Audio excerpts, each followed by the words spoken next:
No cam, no cam, no cam. Oh, on cam maksudnya, astaga. Udah. Ya, lanjut Ya, moderator. boleh dimulai, boleh dimulai. Assalamualaikum warahmatullahi wabarakatuh. Waalaikumsalam warahmatullahi wabarakatuh. Teman-teman, alhamdulillah rabbil alamin. Wassalatu wassalamu ala rasulihi wa ala alihi wa sahbihi ajmain. Segala puji bagi Allah Subhanahu wa taala yang telah memberi kita nikmat kesehatan, memberi kesempatan bisa Zoom itu melaksanakan presentasi online.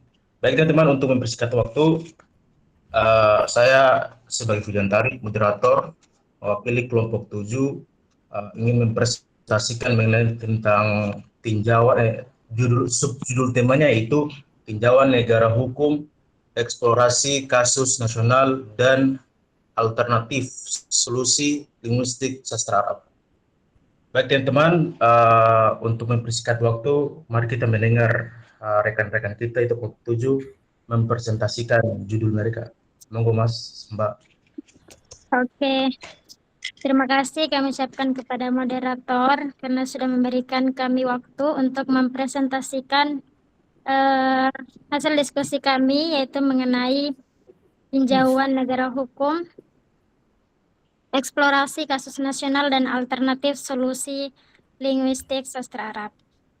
Nah, mungkin sebelum masuk ke materi, di sini mungkin teman-teman sebelumnya tuh ada yang bertanya-tanya, kenapa kok ini materi tentang negara hukum tapi dihubungkan sama sastra Arab.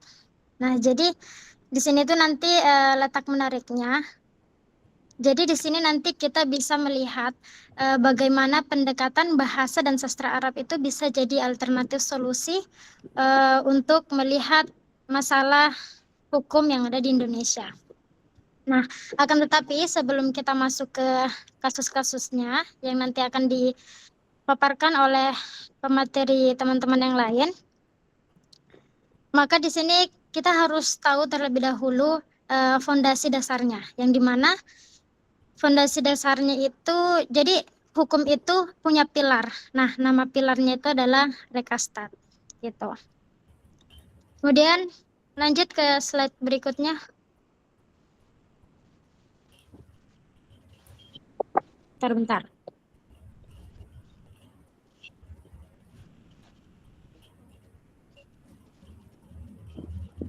Bentar teman-teman ya.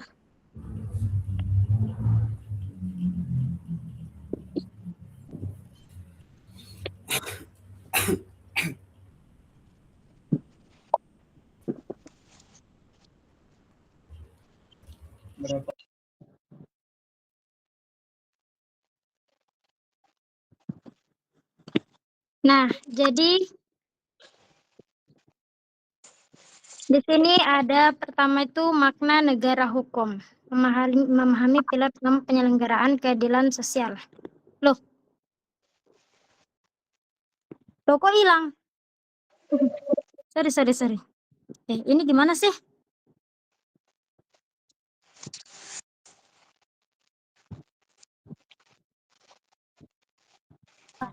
Zulfian itu bisa di ini nggak apa layarnya apa diperbesar, dimuatin semua gitu.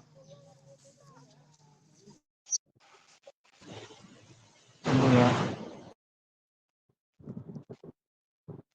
Nggak jadi. Masuk ke tiga pilar utama. Jadi aku lanjut ya teman-teman. Jadi sebelumnya perlu kita ketahui bersama bahwa sebuah negara hukum atau rekastat itu bisa berdiri tegak karena ditopang oleh tiga pilar utama. Nah, di sini kan ada tiga pilar utama rekastat.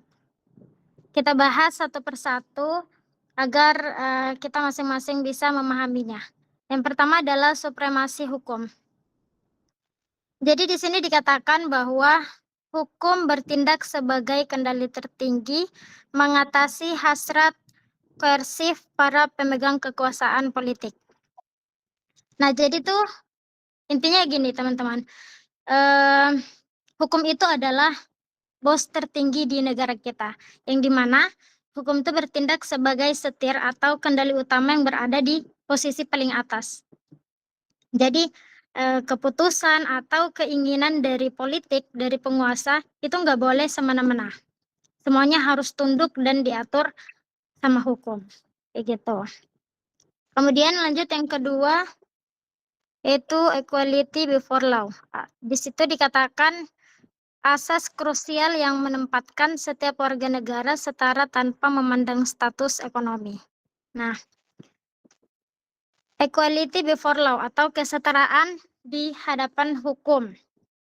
Jadi ini tuh aturan main yang krusial banget, yang dimana semua warga negara itu posisinya aman dan setara di mata hukum.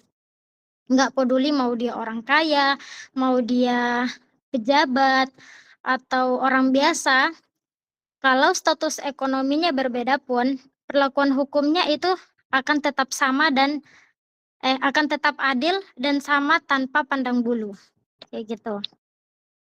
Kemudian lanjut yang ketiga, yaitu adalah jaminan HAM atau jaminan hak asasi manusia. Di sini dikatakan bahwa sistem regulasi negara wajib memberikan ruang dan perlindungan mutlak bagi kemanusiaan. Jadi di pilar ketiga ini, jaminan hak asasi manusia. Yang dimana di negara hukum, itu pemerintah wajib banget untuk menyediakan ruang aman dan perlindungan mutlak bagi hak-hak kemanusiaan kita. Jadi hak hidup, hak berpendapat, dan hak dasar kita sebagai manusia itu dilindungi penuh oleh sistem regulasi negara. Kayak gitu. Kemudian di situ kan ada apa ya? Ada catatan sedikit catatan kecil ya teman-teman. Bentar.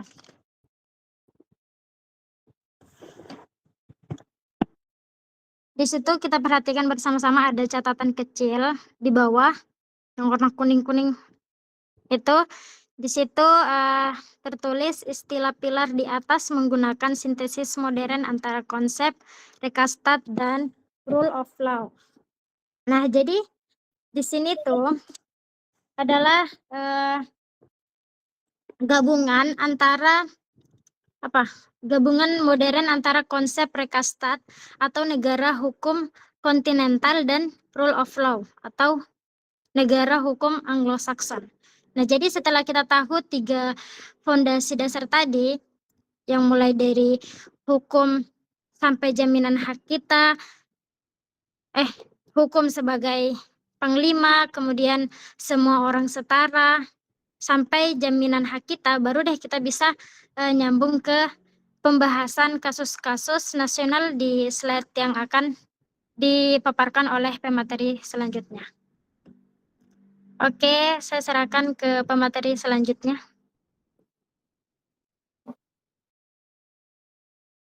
Baik teman-teman, izin melanjutkan. Julpian, next. Sekarang kita masuk ke poin kedua, yaitu problematika hukum.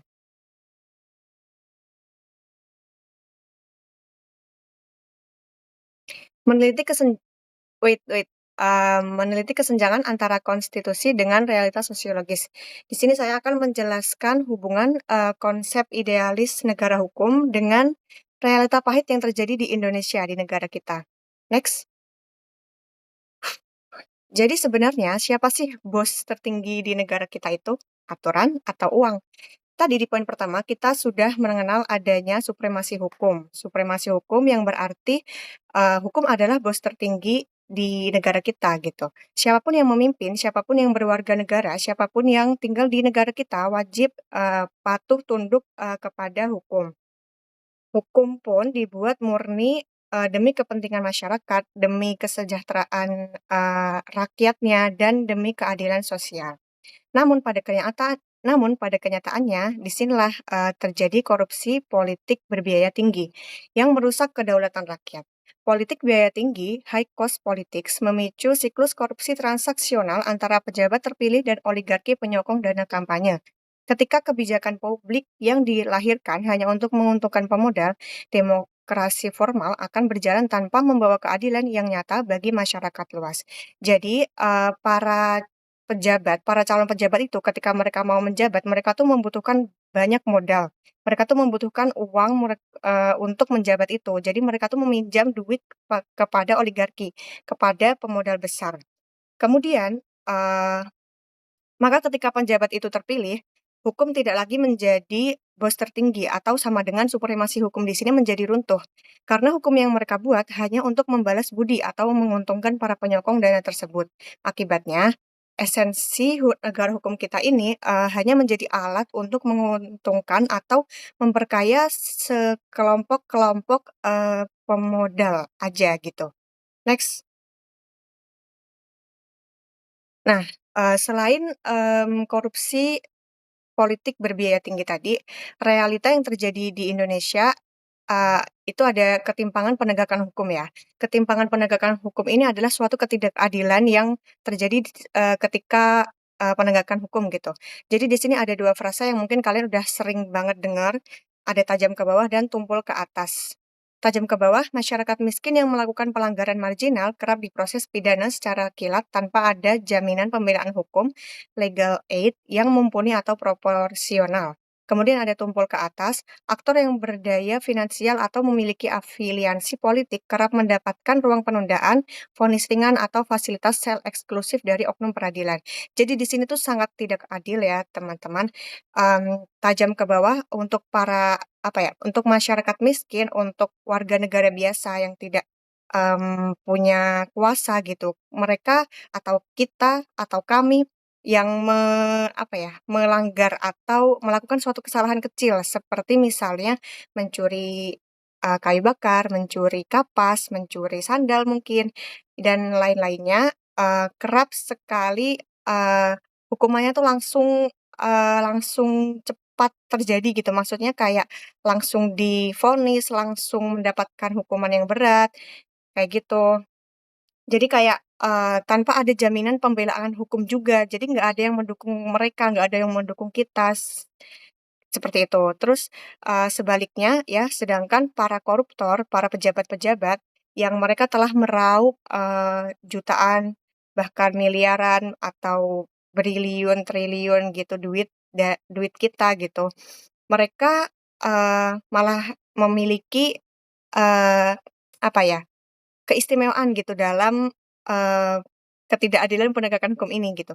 Jadi mereka mendapatkan ruang penundaan, maksudnya tuh kayak mereka tuh kasusnya ditunda-tunda terus, nggak langsung ditindaklanjutin gitu. Terus vonisnya ringan, hukumannya ringan, nggak seperti yang orang-orang masyarakat kita, masyarakat miskin gitu. Terus mereka mendapatkan penjara yang atau fasilitas sel eksklusif yang mewah gitu, yang berbeda banget sama yang masyarakat kita masyarakat seperti kita rasakan gitu. Jadi di sini tuh menunjukkan sekali ketimpangan ya, ketidakadilan antara yang tajam ke bawah ya dan yang tumpul ke atas ini. Ini sangat berbeda dan inilah realitanya yang terjadi di Indonesia. Ya, mungkin cukup sekian dari saya. Dilanjutkan presentator selanjutnya. Oke, baik teman-teman semuanya, terima kasih atas waktunya. Tadi kita sudah mempelajari dari presenter sebelumnya bahwasanya hukum yang ada di negara kita itu memang tidak adil ya teman-teman. Ya tajam ke bawah, tumpul ke atas seperti. Oke, lanjut. Selanjutnya itu solusi keilmuan sastra Arab. Nah, jadi apa solusi dari hukum negara kita dalam sastra Arab ini? Yaitu menjaki keadilan melalui perisai bahasa dan etika sastra. Jadi kita juga sebagai mahasiswa sastra Arab juga ada solusi untuk hukum dasar negara kita. Nah, di sini kita ada 3 tawaran pendekatan. Yang pertama ada linguistik forensik. Nah, linguistik forensik ini menggunakan analisis tata bahasa Arab kayak nahu, sorof, yang balago dan lain-lainnya untuk memastikan undang-undang ditulis dengan jelas sehingga tidak ada ambigu yang bisa disalahgunakan. Seperti yang sudah kita pelajari teman-teman di kelas nahu, sorof. Nah, itu semua dalam teks nasnya itu maksudnya jelas, tidak ada ambigu, tidak seperti ya mohon maaf di undang-undang sekarang kita ini masih banyak beberapa kekeliruan dan lain-lainnya. Nah, jadi apa upaya kami untuk tinjauan negara dasar ini dalam sastra Arab, ilmu sastra Arab itu dengan cara menggunakan linguistik forensik, yaitu dari nahu, sorof, dan lain-lain. Dan yang kedua itu ada etika sastra klasik. Nah, etika sastra klasik ini mengambil nilai keadilan adalah dari kisah-kisah teladan Arab klasik sebagai dasar kampanye moral untuk melawan korupsi. Jadi kita itu dari klasik, dari story-story, dari historis yang lama-lama untuk mempelajari kisah-kisah teladan khalifah-khalifah yang dulu untuk melawan korupsi. Seperti yang kita tahu bahwasanya banyak maraknya kasus-kasus korupsi yang di luar sana. Nah, caranya itu kita dengan menteladani kisah-kisah dari zaman-zaman kekhalifahan dan zaman dulu, zaman Nabi. Nah, yang ketiga ada balago persuasif. Nah, balago persuasif ini apa? Menerapkan gaya bahasa retorika Arab agar komunikasi hukum negara lebih mudah dipahami, ramah, dan menyentuh masyarakat.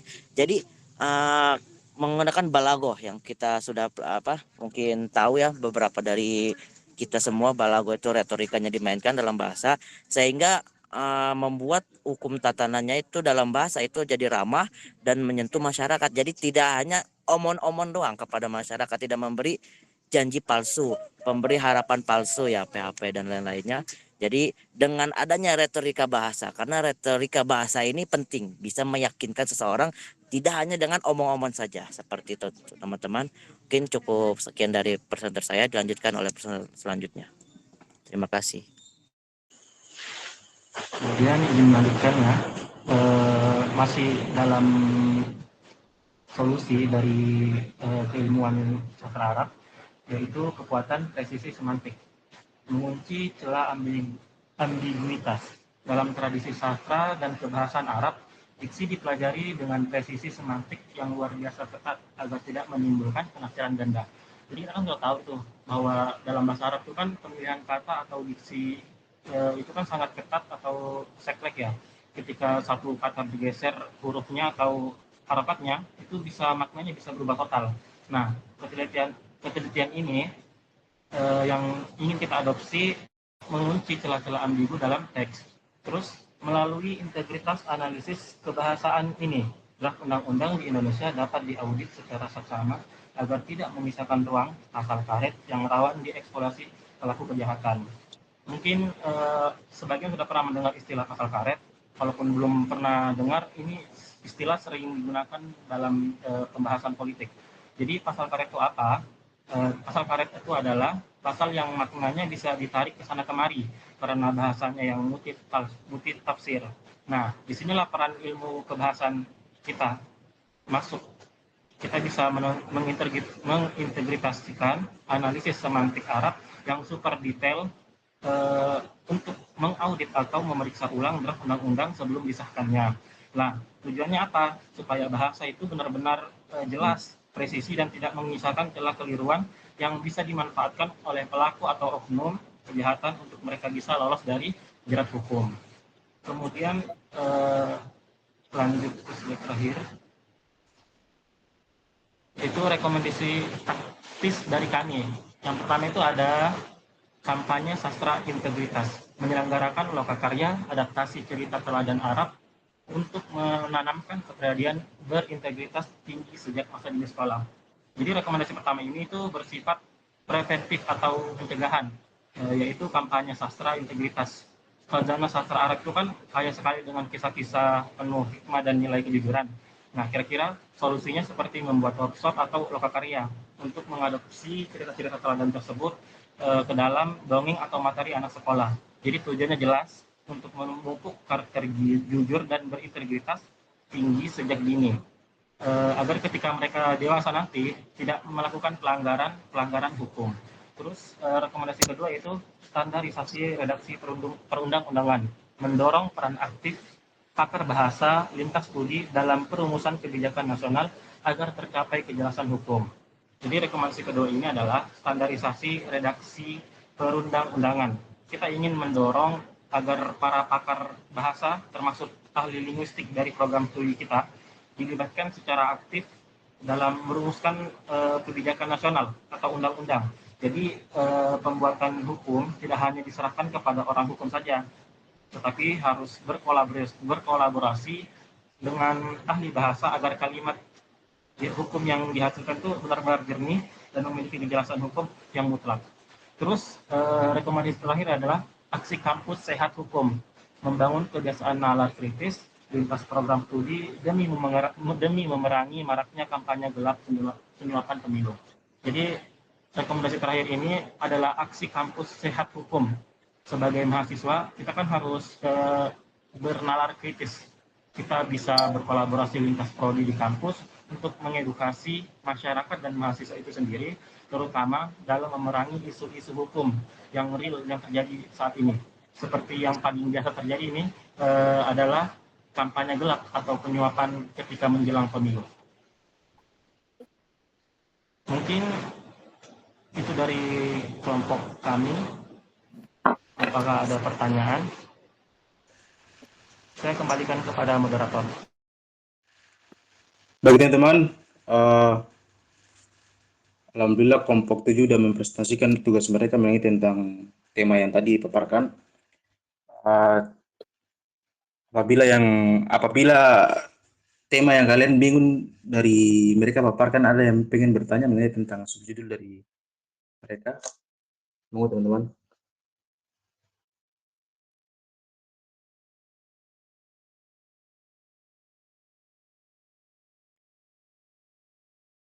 Baik, kalau nggak ada kita lanjut di kelompok berikutnya ya, kelompok 8. Oke, kalau nggak ada saya tutup sampai sini. Wassalamualaikum warahmatullahi wabarakatuh. Firjan sebentar, Firjan sebentar. Ya, Ada yang mau nanya. ada yang mau nanya ya? Izin bertanya kepada kelompok 7 ya. Ya, betul. Saya ingin mendapatkan ini, karena kan tadi penjelasannya kayak solusi, tapi nggak ada bukti nyatanya. Saya ingin bukti nyatanya. Jadi kelompok 7 saya ingin kelompok 7 memaparkan bukti nyatanya dari materi tersebut, materi presentasi kalian. Maksudnya bukti nyata yang solusi kami berikan kah? Atau apanya yang mau diberikan? Aksi nyatanya atau ini kan kami cuma memberi solusi dan untuk merealisasikannya itu kan bukan dari sekarang. Jadi solusi yang kami taruh sebenarnya ini adalah cuma sekedar solusi. Kita itu belum meriset apakah sudah pernah ada yang melakukan seperti ini atau belum. Jadi kalau misalnya ingin minta bukti nyatanya dari kelompok kami itu belum ada karena kami memang belum pernah melakukan hal tersebut. Tapi itu kan hanya dari solusi dari kami aja. Tapi apakah solusi yang kalian dapat ini adalah suatu perencanaan dari pemerintah atau memang kalian ingin ide kalian sendiri gitu? Sudah jelas ya dari ini adalah taktik atau solusi dari kami sendiri karena mungkin pemerintah itu belum nyampe karena kita aja ini masih bingung kok bisa bahasa Arab nyambung ke hukum. Jadi solusi-solusi tersebut yang tadi sudah kami jelaskan itu sebenarnya dari semata-mata hanya dari kami sendiri. Kalaupun mungkin suatu saat nanti akan dirilis oleh pemerintah. Oke, cukup. Terima kasih kelompok 7. Oke, baik lanjut Firjan. Baik, baik teman-teman, ada yang pengen bertanya lagi mengenai tentang presentasi yang tadi?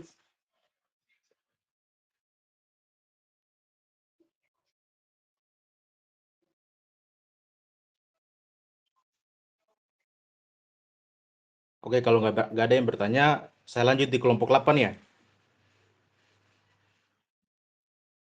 Oke, lanjut nih. Oke, saya lanjut ke kelompok 8 ya. Bentar ya.